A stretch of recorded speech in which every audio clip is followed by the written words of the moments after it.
So in this segment, we're going to be discussing Labour's kind of disastrous local election results, and yeah, the fallout from it. And this is great. So there's a positive, really positive start here. You got the Prime Minister writing a piece in the Times, saying, "My response is simple. I get it. We're moving in the right direction, but people must feel the benefits of change. I will go further and faster to make that happen." And you hear that phrase a lot, right? So you're thinking, all right, cool. Let's read this article, right? Let's have a look. Oh, it's paywalled. I don't what. The Prime Minister's wrote in an op-ed, and he's paywalled it. You can't appear more out of touch than that in the goddamn Times. You've paywalled an article. One absolute melon. He should just publish it on a website, the Downish website for free. It don't make sense. Liz Webster saying you don't get it. People want change. The change people want isn't more mean and cruel policies. If they did, they would have voted for the Tories. We don't want bad trade deals, which will never make up for Brexit rupture either. We want you to get rid of your ridiculous red lines on Brexit. You got Farouk, the boy, saying if you're moving in the right direction, reform would not have scored hundreds of council seats. You've wasted 9 months pandering to the far right, and they just slapped you in the face. Snap out of it. Big up the boy Farouk. And so we got Wes Streeting discussing this. You know what this sounds like? It sounds like your sat-nav is telling you you've taken the wrong direction, you're about to drive off a cliff, and your answer is, put your foot down on the accelerator, don't change direction. No, the message we've taken from Thursday is people want to see the change they voted for delivered. They want to feel this country is moving in the right direction. We know they're not yet feeling the change, but we've got to go harder and faster at things like... Harder and faster, okay. Like cutting NHS waiting lists, which, to their credit, they have done to an extent. More police on the streets, returning people to other countries who shouldn't be here. So how does that help the average person if you're deporting people? How does that, people can't tangibly see the people being deported. They don't feel it in their local communities. It makes no sense. But again, these lot are trying to pander to the far right. We've actually, on deportation, you mentioned the boats. I mean, on deportations, we've actually got deportations up. Thanks to the Home Secretary's actions. There's more. That's great. I want a pay increase. Best I can do is deport some people back to Albania. Okay. She's got. That's why she's been working with France. It's why she's been to Iraq to deal with these problems. We will return to all of that. But you do not. But Trevor, the fundamental point is with the scale. Cut the foreign aid budget. Countries like Iraq could have benefited that. But okay. You've done them the kindness of visiting them. Okay. Of the challenge we came into, you do not turn around all of those problems in 9 months. You just don't. You've made this point. All I'm asking people is to give us time, give us the benefit of the doubt, give change a chance. Yeah, I don't know. Politicians don't deserve the benefit of the doubt. He's talking about taking the threat of reform seriously. From the right, whether it's reform or the Conservatives as the main party of the right in British politics at the next general election. I don't think it's entirely clear. I think it is conceivable that reform is leapfrogging the Conservatives and there's a party realignment on the right going on. Do you think Nigel Farage could be Prime Minister? I take the threat of reform very seriously, actually. And I would think Nigel Farage has a higher chance of being Prime Minister than Wes Streeting. And I found that when I've challenged Nigel Farage on the NHS, he wilts in the sunlight. So he's went around saying for quite some time that he doesn't really believe in the NHS. And the comical thing is, though, if he challenges you on immigration, you'll wilt in the sunlight because you're trying to outdo him. Thinks that those who can pay should pay for their healthcare through charges. When I confronted him on that, he sort of backed off, said I didn't say that. Then when we issued the recordings of what he said, well, actually, I do think that, but it will still be free at the point of use for poor people. Who's he talking about? If he wants an insurance system, well, what difference would that make? Who's going to be paying? These are the sorts of questions you have to be able to answer if you want to be... This is where the media really fumbles it, and they should ask him more about that, because that's his weakest area. But more from Wes. Why they put him up after the disaster of the local elections, I don't know. Let's start, because we love hearing from our viewers. Let's start with a question from Philip, who says this about Keir Starmer. What he fails to see or is not willing to admit is that the local election results show people are not happy with the changes he's making, changes that were not in his general election manifesto. Do you admit that lots odds on that this guy Philip is a pensioner? The voters just don't like what you've done in office? Well, there's no doubt, and I campaigned in a by-election in my own patch in Runcorn across the country. There's no doubt that there are some individual things that we've done that people have not liked. But what I would say in defence of those decisions is, well, we knew at the time that, to be honest, every single measure we've taken to raise more money for the National Health Service, for example, has not been popular and has been contested. But the reason we've done that is because people wouldn't thank us if we left the NHS rotting in the crisis. That You had other options, pal. You could have gone back to the old 50p tax rate. You could have actually clamped down on non-doms properly. You had other options. But you chose to go after the sick, the disabled, the vulnerable. Yeah, you did the tax on... You did some stuff on non-doms, which, again, is good. You got rid of the VAT exemption for private schools, which is good. But you decided to take money from the foreign aid budget, which, again, is something that does have positive impacts on the world. we inherit. If you look at it altruistically. You got rid of money for... you're making changes to personal independence payments. Making changes to unemployment benefits. Like, what you're doing is not helpful for this country on multiple levels. Thanks to those decisions, we've seen NHS waiting lists fall 6 months on the trot. The 2 million more appointments we promised in our first year, we delivered 7 months early, already over 3 million. But I also understand why, if I'm sure it's happening right now as we speak, as I'm on the telly saying waiting lists are falling, there'll be people shouting at the telly saying, hang on a minute, I'm still waiting. And both of those things are true. Waiting lists are falling. There are still 7 million cases on the waiting list. So I understand why. I think Labour, trying to push really aggressively on this waiting list thing, like, there are a lot of people who aren't on the waiting list for anything, who won't be impacted by the NHS changes, who won't feel it directly until, they need the hospital, which is rare. Now, I can't remember the last time I really need to go to the hospital, to be honest. But then again, I'm a guy who's 29. But I think people under 30 generally, between 30 and 18, wouldn't really care that much about, NHS waiting lists, for example. Whether we're talking about waiting lists, whether we're talking about interest rates falling 3 times, whether we're talking about wages finally going up above inflation, people won't necessarily be feeling the change yet. And we know the Prime Minister knows this. That's why he's talked about the need to make progress further and faster. That phrase, further and faster, is so funny. But yeah, him talking about give us the benefit of the doubt. And I just say to people, look at, it's not just the NHS, look at the breadth and depth of crises we came into last July. Give us a bit of time, give us the benefit of the doubt. We are moving things in the right direction. Change does take time. So change has begun. The best is still to come. I don't think people are really seeing the change. I think, you talked a big game, but you just don't have it. People want to see the change they voted for delivered.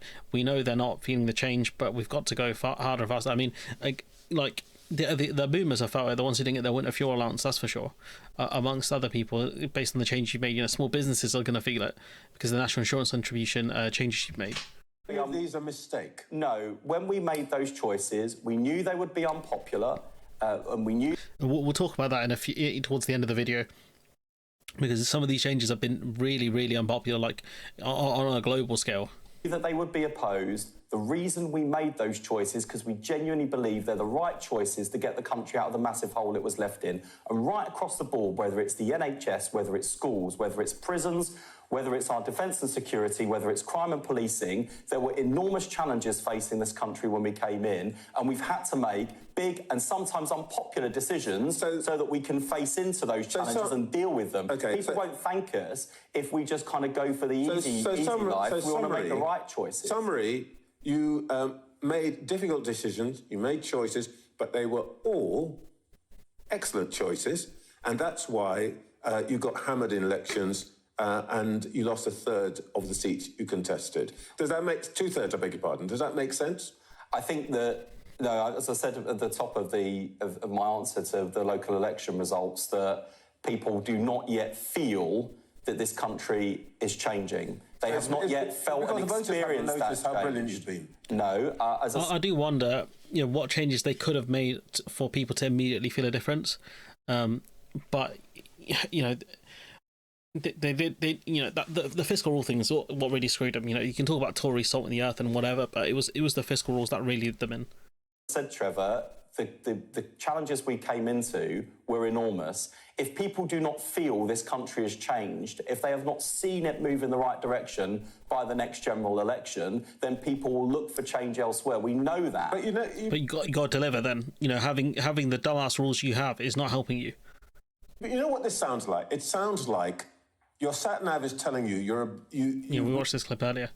There's more here. There's way too much West Streeting for me personally. I'm kind of struggling a little bit with it. But Labour have got the answer, guys. They're going to crack down on international students claiming asylum amid huge local election losses to reform. And this is what I mean, like, to claim asylum in this country, you have to be in this country physically, unless you're from Ukraine. So, you know, people, you know, if we didn't have such a dumb system, people wouldn't be doing stuff like this. And, you know, this absolute baboon head, we'll talk about him in a second, actually, because John McDonnell actually has the right idea. Is he going to be the next Prime Minister, Keir Starmer, after the next election?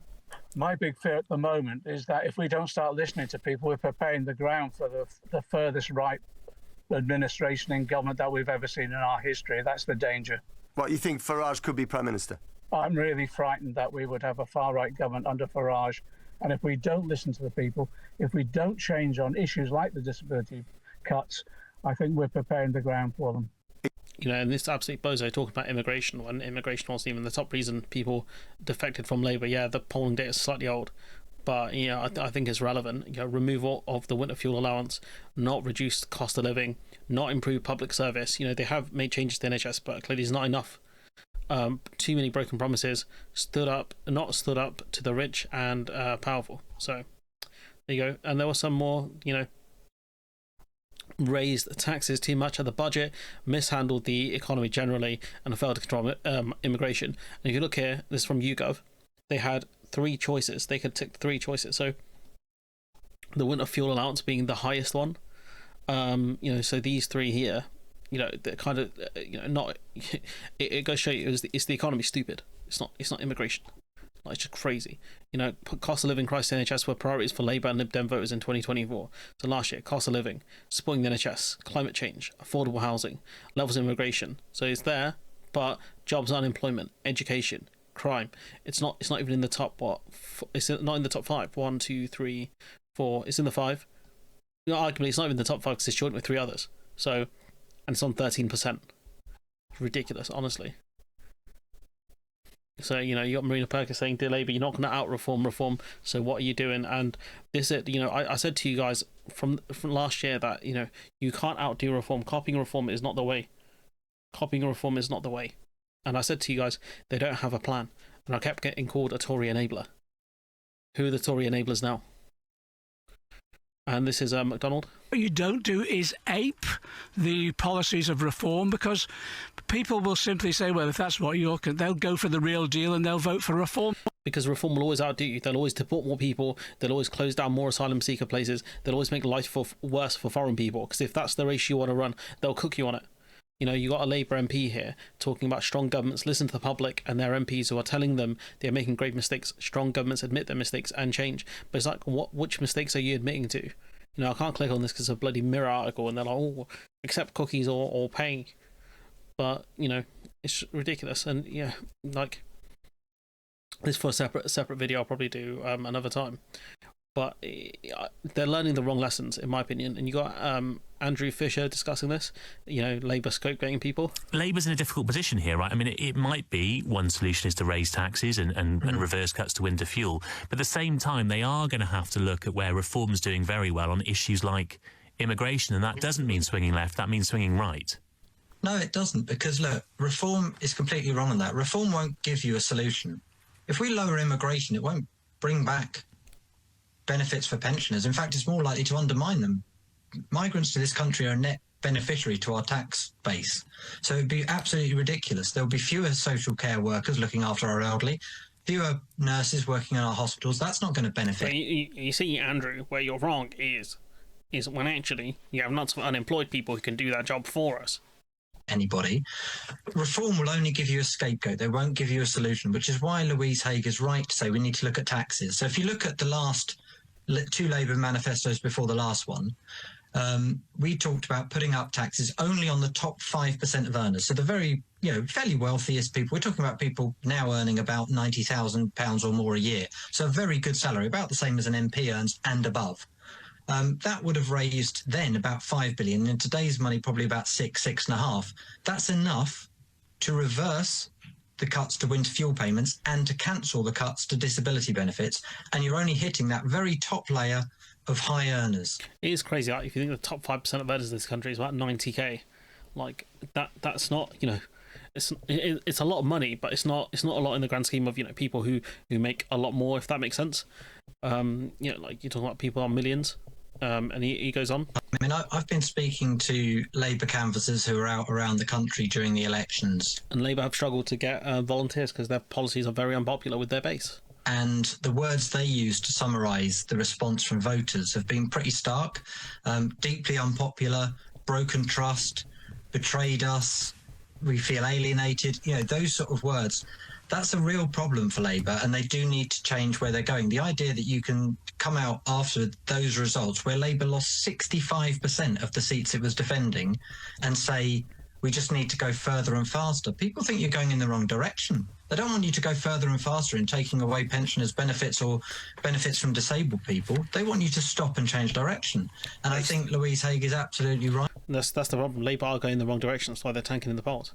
This absolute melon head here, not this guy, Baldy, Jonathan Hinder, talking about hyper liberal Labour Party and all this. This guy should be in reform, talking about how a one in one out cap for immigration, leaving the ECHR. Absolute moron.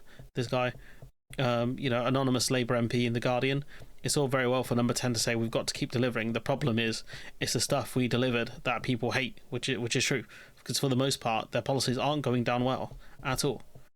And this Labour Party keep talking about, we need to listen to people and all of this nonsense. Right? We heard this when they lost the local elections before, in like 21, where they were like, we need to listen to the public. We're listening, and all of this stuff is garbage. It's not hard to figure out what people want. You got this absolute bozo blue Labour talking about destroying the Treasury and putting it in Number 10. Like Prime Minister he's got more than enough to deal with rather than dealing directly with the economy. A Labour culture dead incurious. What does that mean? His Future of the Left project and linked to Munir's. I have no idea who that is. He was on the Treasury. I'd destroy it if I had the chance. Is that the lady? That's not the head teacher, is it? The radical head teacher. So I'm just kind of freestyling this. Who is she? As a member of the Arts Council. Okay, no, I don't really care. I'm not interested anymore. Okay, she was there under Boris Johnson. Okay. Say nothing. You want a Bojo clown in there? Okay. I knew the name was familiar. He goes, I'd put in Number 10. You have to, because otherwise the Treasury will just gobble it back up again. This is the age of Trump. You've got to start doing stuff. Just do stuff for the sake of it. Why don't we do tariffs on people then? Let's start doing stuff. It was on his Euro-communist past. I think we were the grandparents of woke and Labour's dead hand. There is something in Labour's culture that's very utilitarian. It tends by default to become quite dead, incurious, quite hard to like. I mean, what's wrong with utilitarianism? When Blair says the answer in politics is new technologies, that isn't democracy. The problem is with the crisis of democracy in this country. More technocratic solutions, more lawyer. This guy, honestly, he's another guy. He sounds like he belongs in reform, to be honest. I don't think I've got Baldy's statements out, but he's talking about leaving the CHR and stuff. Labour source in Sunday Times on party's narrative compared to reform. So this person saying, if you send ground troops into battle without air cover, they will die. Farage has no government departments, no ministers, no budgets, no civil service, no staff of hundreds, and yet he's writing the story of British politics right now. Meanwhile, Starmer has all the powers of the British state and one of the best election machines in the world and does not have a story. If the government doesn't know and can't communicate what is for and who is against in a way that emotionally connects with the electorate, then this is the outcome, which is 100% facts. 100% facts. Like there's no way for them to actually explain to people what they want. On the trans issue, they couldn't answer the question until the court came out with a ruling on it, and they looked incredibly stupid because you can just pull up the old clips of them really stumbling on the question. They look silly. They always look silly. This is some polling on this to understand how damaging winter fuel has been for the government. This chart looks at the policies.